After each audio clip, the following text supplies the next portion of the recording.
Lula va a pisar otra vez la cárcel. En este momento en Brasil hay una enorme expectativa para ver de qué manera o cómo se está negociando su entrega para ingresar por segunda vez, la primera durante la dictadura militar brasileña. ¿Qué es lo que entraría en prisión? ¿Qué representa el ingreso de Lula? Quizá mucho más allá de lo que hemos visto en muchos otros casos de expresidentes que van a la cárcel en América Latina por corrupción. En plena campaña electoral y encabezando las encuestas, Lula se mantiene en este momento en un acto de resistencia en la sede de los metalúrgicos, pero ingresará pronto a prisión, según las noticias que llegan esta tarde de Brasil. De esto vamos a hablar hoy en Opiniones Encontradas. Soy José Buendía. Muchas gracias por estar con nosotros en este programa en el que todas las ideas se pueden cuestionar siempre que se debatan. Difícil realmente imaginar que el presidente más popular que ha tenido Brasil en su historia, uno de los hombres además más reconocidos internacionalmente durante su mandato, esté a punto de ingresar a prisión, incluso cuando encabeza los sondeos en la campaña electoral brasileña. ¿Qué significa, qué representa el ingreso de Lula por segunda vez a prisión, aunque en circunstancias muy distintas a la primera? Ismene Brás, muchas gracias por estar con nosotros, internacionalista de la UNAM. Sí. Fausto Bertelín. ¿Cómo estás, Pepe? Como siempre, un placer tenerte. Gracias, un placer, de verdad. Y como siempre, Sofía. Gracias. Sofía Sánchez Velasco. ¿Cómo estás, Sofía? Muy bien, gracias. Muy bien. Pues arrancamos, si quieres, contigo. ¿Qué significa? ¿Qué significa para Brasil que metan a Lula a la cárcel hoy? Bueno, o mañana o pasado, pero que lo en vayan estos días, a ingresar otra vez. Bueno, me parece que es un golpe en varios sentidos, ¿no? Es la imagen de un presidente un hombre de Estado que en algún momento se equivalía a la imagen de Lula, al poder de Lula a Brasil, ¿no?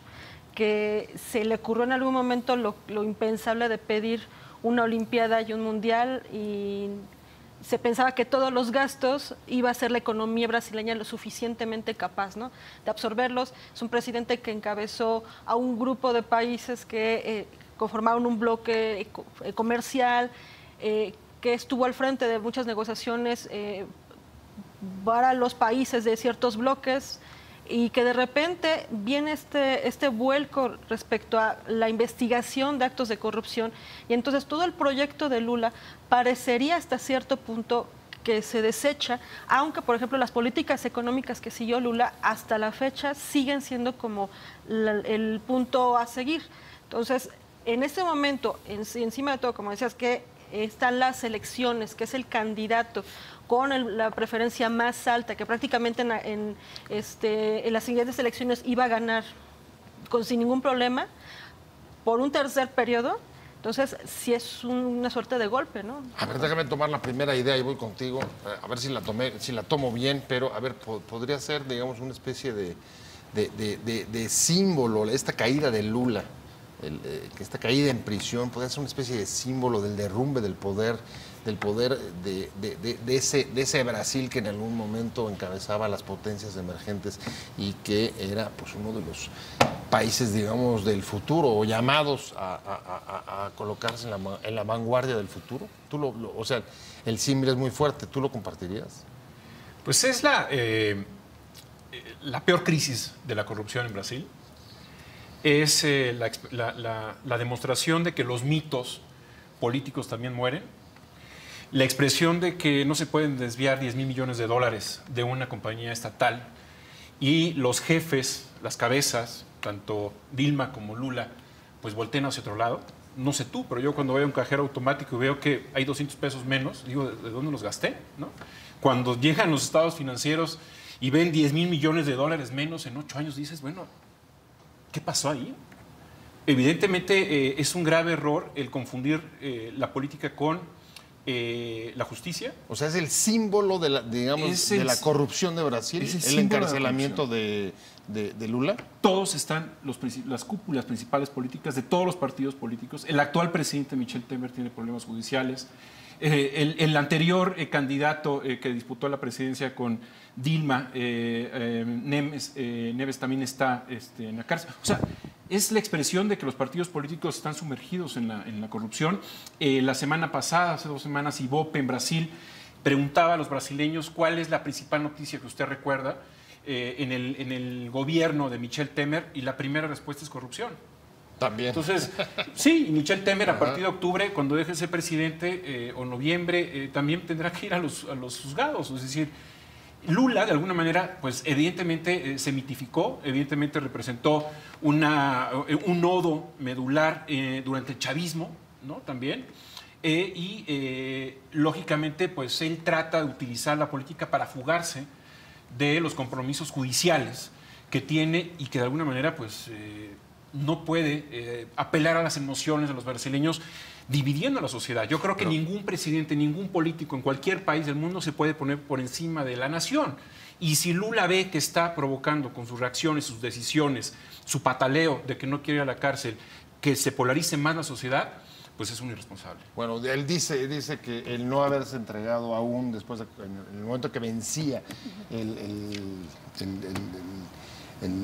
plazo que le dio Sergio Moro, el juez Moro, es un acto de resistencia y que él se iba a entregar al pueblo que es el que lo había llevado en su momento a las urnas y hoy lo tiene arriba en las encuestas. ¿Tú compartes el punto de vista de...?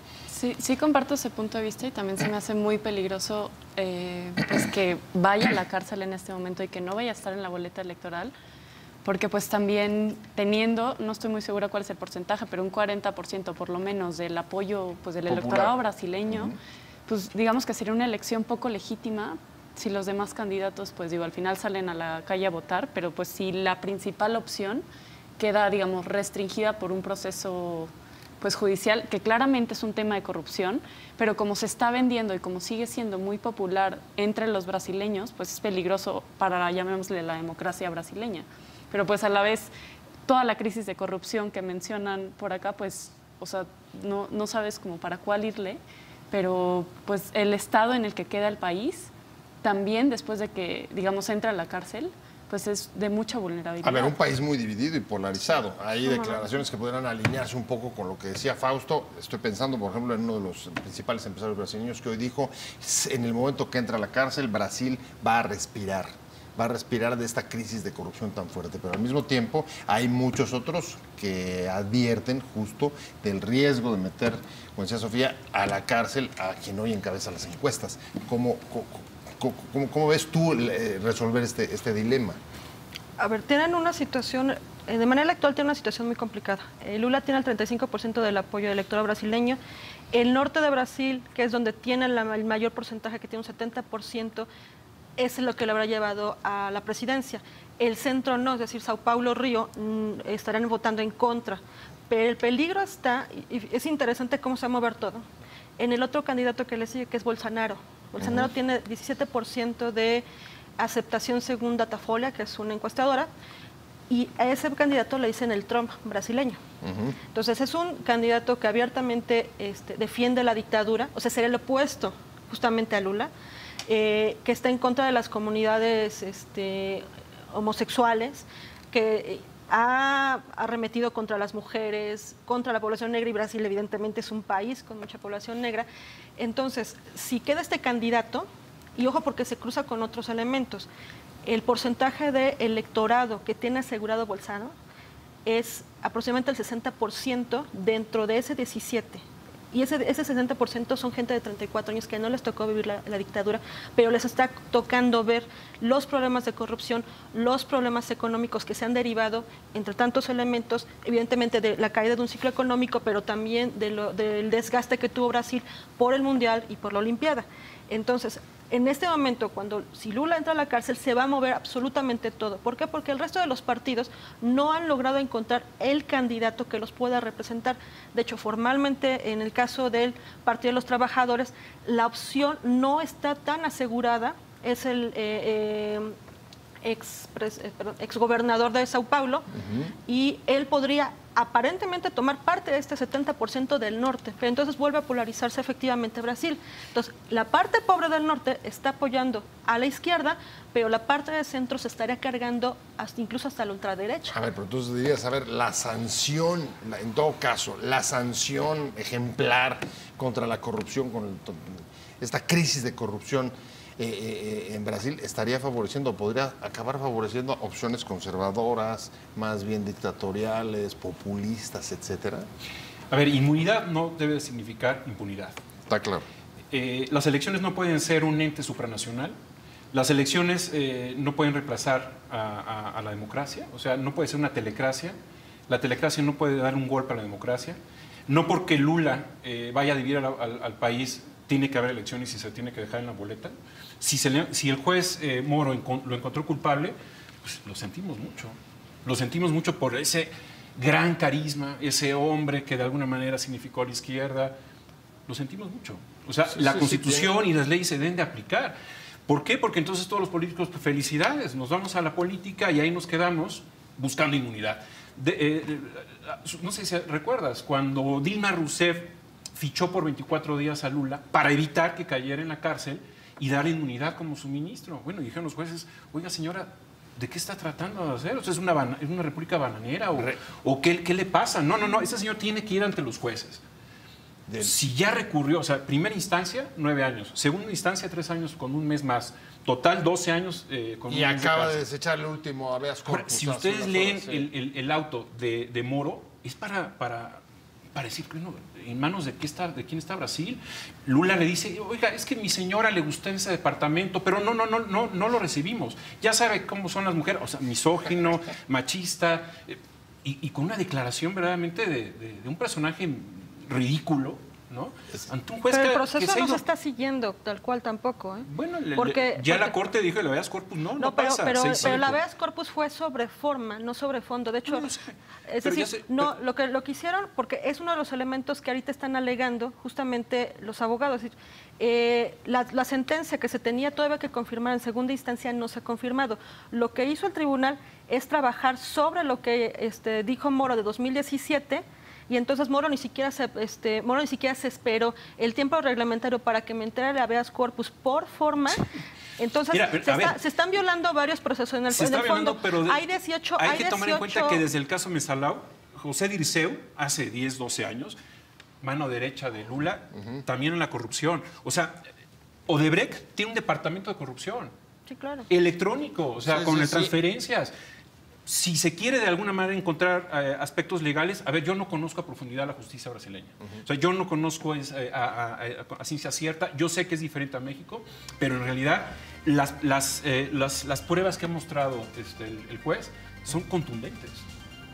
A ver, a mí las delaciones son durísimas. A mí lo que acabas de decir me recuerda una declaración reciente del secretario general de la OEA a propósito del caso Anaya, y voy un poco con la discusión que metiste tú, Sofía, sobre el peligro de meterlo a la cárcel, que decía el secretario general de la OEA, a propósito de Anaya, de las denuncias sobre el candidato presidencial mexicano, era, a ver, más vale investigarlo en la campaña y no cuando sea presidente. Se aplicaría ahora lo mismo, más vale que vaya a la cárcel a responder ante la justicia que Lula, el más querido que haya tenido Brasil en su historia, seguramente está a punto de ir a la cárcel. Un juez rechazó el último amparo y ordenó que se presentara hoy en un momento, una hora que ya venció y está negociando.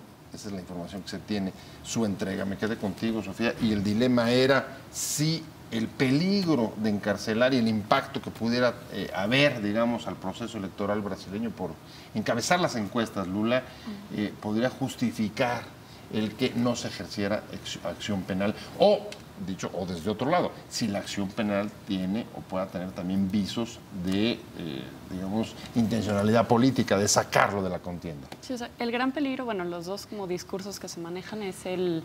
Digo, estuve leyendo y algunos opinaban dentro de Brasil que pues mucha gente o la gran mayoría lo veía como, pues como la venganza de las élites ante el triunfo de Lula y de que pues era muy querido por la gente, seguía siendo muy popular, digo, muy querido, muy odiado ambos. Y pues lo que demuestran las encuestas, que pues un tercio del electorado lo sigue prefiriendo. Entonces ahí está el lado político, la preferencia sobre el candidato. Pero pues con estas acusaciones evidentes, con las pruebas que existen, con lo que ha hecho pues el juez Moro en este caso, o sea, si no se lleva, o sea, si no se avanza, si no se encarcela, ejerce, pues, o sea, no es una vez de nuevo mandar el mensaje que, pues, que todo el mundo está por encima de la ley. Y en este caso, pues que un expresidente que hay pruebas contundentes de que estuvo involucrado en casos de corrupción, pues va a quedar libre de nuevo por su popularidad y por su carisma. Y pues no que no sea importante, es peligroso que no esté en la boleta, yo sí lo veo así, porque así es una elección que la gente lo va a ver con cierto recelo si le quitas pues a su candidato de la boleta y sigue siendo como algo que le ayuda a Lula. O sea, de hecho ha crecido en los últimos 2 meses porque se ha victimizado en el proceso. Entonces, pues eso es muy peligroso rumbo a la elección, yo creo, de octubre de Brasil. Ese señalamiento es fuerte, venganza de las élites. ¿Crees que haya eso?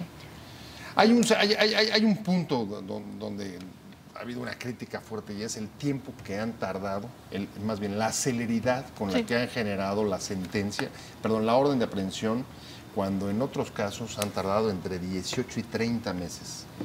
De hecho, sus abogados para el habeas corpus pensaban que iban a tener aproximadamente un poco menos de 2 semanas. Y evidentemente fue en menos de 24 horas, ¿no? Yo creo que aquí la parte interesante es evaluar el costo del proyecto cuando sube Lula al poder, de haber juntado o haber congregado a distintos partidos políticos, a distintas facciones, a distintos empresarios, y que en algún momento pues la corrupción permeó evidentemente a todos y ahora ese costo se está viendo porque sí se favoreció o no se favoreció. El elemento aquí que me parece interesante es que básicamente en todos los procesos que hemos visto, desde Lula hasta Dilma, donde sea, digamos, sea en el Congreso brasileño, sea en el Supremo Tribunal Federal como ahorita, han sido súper cerradas los votos. O sea, en la Suprema Tribunal fue 5-6 y la presidenta es la que da el voto que define que Lula se va. Igual cuando Rousseff le iban a hacer el impeachment, también fue muy cerrada la votación con Temer. Cuando estaban también a punto de procesarlo, fue muy cerrada la votación. Entonces, hay un desequilibrio que yo pienso, tengo esa hipótesis de que es una herencia del costo de primero haber juntado a todos y que en el fondo un proyecto unificador bajo una sola figura, en este caso tan fuerte como Lula, en cuanto se va, que fue cuando sube Dilma, entonces empieza a dispersar y entonces empiezan a aparecer todos contra todos. A ver, venganza de las élites o no, lo que también sí es cierto es que no solamente se expresan las divisiones en votaciones en el Supremo, como decía Ismene, hoy tienes manifestaciones y bloqueos en 18 de los 30 departamentos de Brasil. Sí. Aguanta también, hay que tomar en consideración eso. Aguanta el presidente Temer, también acusado de corrupción y con señalamientos graves, tener en la calle en pleno proceso electoral bloqueos en 18 de 30 departamentos. Pues mira, es lo que ya sucedió en Argentina, ¿no? De que se vayan todos. Es que ahí sí, ahí sí parece que el tigre lo soltaron. A ver, cuando se habla de que las votaciones son cerradas, bueno, se tiene que decidir de manera pues, ordenada y a través de un poder independiente y a través de un tribunal de jueces, ¿no?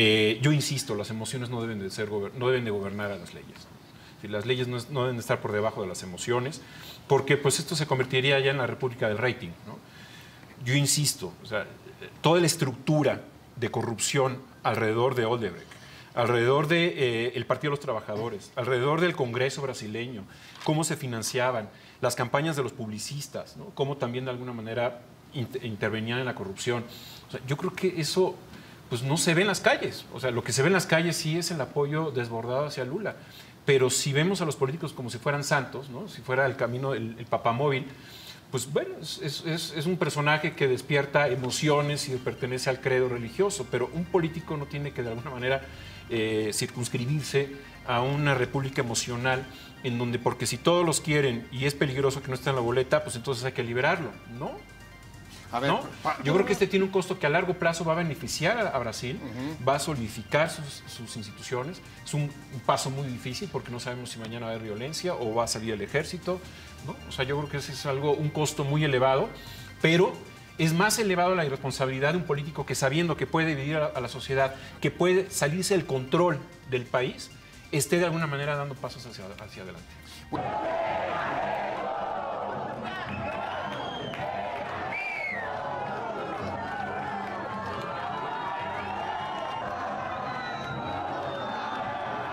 Ahí tiene sonido e imagen hoy de lo que está ocurriendo en Brasil. Lula a punto de ir a la cárcel. Me quedé contigo, Sofía. Ponía Fausto tema sobre la mesa y es los costos graves o no que ves sobre el proceso electoral y, digamos, sobre los acontecimientos que se pueden precipitar en caso de que ahora ya se dé este ingreso a prisión. Lo que es un poco como triste podría ser es que ambas salidas a esto creo que son muy dañinas para la democracia brasileña. Una sería pues que Lula entre a la cárcel, no sé si son 9 o 12 años, no estoy segura, y pues 12. Que siga el proceso electoral y pues, o sea, que ¿podrías se decir fragmente una salida es mala y la otra peor? No, pero las dos ¿en qué digamos orden? que pues ¿En dónde te afectan. ubicas? ¿Cuál es mala y cuál es peor? Yo creo que es peor no encarcelarlo cuando hay pruebas de corrupción, pero no sabría decirte cómo lidiar con el proceso electoral. Y otra cosa que creo que justifica la indignación de la mayoría o de los que apoyan a Lula es la falta de coherencia, que si tienes a un presidente en funciones que está protegido por la Cámara de Diputados en este momento y que tiene protección política después de que está acusado también de corrupción, pues ¿cómo investigado, digamos, ¿no? Pues o sea, sí, no solo acusado, investigado. Investigado. Y no hay ejemplo, o sea, no hay un político que en este momento en Brasil pongas en lugar de Lula o digas, si el presidente en funciones está en una situación similar, por así decirlo, entonces justifica la indignación rumbo a la elección. Así que, pues, ambos escenarios en este momento son, creo que, dañinos para la democracia brasileña, que ya está bastante desgastada después de las crisis y la Olimpiada y o sea, todo el gasto económico que hay. Entonces, pues no le veo final feliz. A ver, aquí parte del tema que tiene que resolver la democracia brasileña es si no hay sospecha, digamos, de falta de parcialidad en la aplicación de la justicia, o se están midiendo con distintas varas. ¿Crees que eso sea? Bueno, no lo creo porque ya alguna vez comentamos que ojalá tuviéramos un Sergio Moro acá, ¿no? Que fuera duro y que no se le temblara la mano para irse, bueno, y que le permitiera, ¿no? Porque el de aquí lo cortaron. Lo que es que da esa impresión. Yo creo que un elemento aquí que hace falta en el análisis es qué pasa económicamente con Brasil en los siguientes días, porque esto va a pegar evidentemente, le pega al real a una economía muy desgastada. Entonces, si la imagen al exterior es no deberían de meter a Lula, es crisis, porque entonces política. Claro, se ve una crisis. Temer está por irse, tiene 5% de popularidad, o sea, es nada, y todavía aparte dijo que sí se va, probablemente se lance. Dijo que no se va a lanzar. No, y lo acabo de decir ayer, que siempre sí. El problema está, pienso yo, en si se va Lula, entonces ¿quién queda? Por eso yo hablaba de Bolsonaro, porque Bolsonaro es el siguiente que tiene más rating y es un personaje que se ve muy, muy peligroso y que probablemente sea el primer presidente de ese corte en América Latina. Sí. Pero, digamos, a la larga, ¿qué proyecto? ¿Cuál es el candidato? Sea de un partido o de otro, que podría conjuntar a la mayor parte del electorado, que podría tener alguna fórmula, digamos, algo que, digamos, empiece a renovar la economía brasileña y el tejido social. De pronto no se ve. Y sin embargo hay algunos toques por ahí que me preocupan. Por ejemplo, tiene que ver, por ejemplo, el caso del Congreso, la famosa telebancada. Es decir, todos estos partidos que son cristianos y que entonces probablemente se vayan terminando encauzando sobre Marina Silva, que ya se ha abiertamente hecho que es cristiana y que, si se acuerdan, que en el caso, cuando estaba peleando la presidencia con Rousseff, quedó muy cerca, que en algún punto sí dijo, ya no puedo, porque si no tengo, pero, digamos, cuando se empieza a cargar los gobiernos o a derecha con Bolsonaro o se empiezan a cargar a partidos religiosos, ahí sí me preocuparía, porque no creo que le vaya bien en los siguientes años. Tú en el malo peor dirías, el peor de todos es sacar a Lula de la boleta.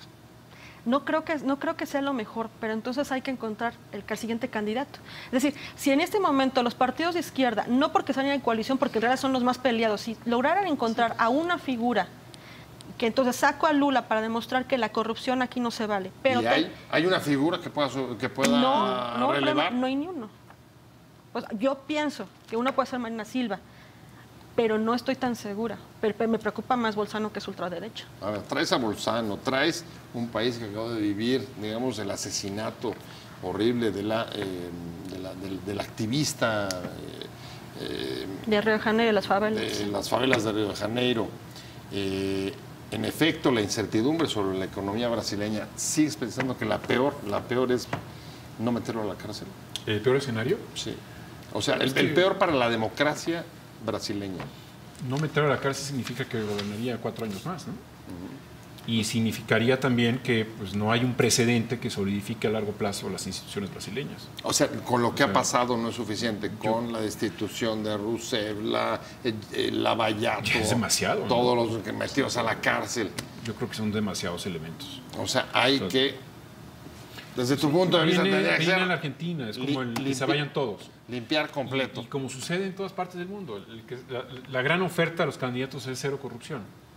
Entonces, en estas confrontaciones, tanto en el Brexit, Reino Unido, ¿no? El enojo social se ha manifestado. Y, pues, ahí hay que medir cómo la ausencia de figuras ha sido también provocada por una instalación cómoda de las élites políticas, porque también hay élites políticas, entiéndase Lula y Dilma Rousseff, que sí efectivamente jalan a muchísima gente. Eso es un problema social de gran calado y que no hay pues no hay una salida fácil, ¿no? ¿Y el costo? Tampoco, El costo.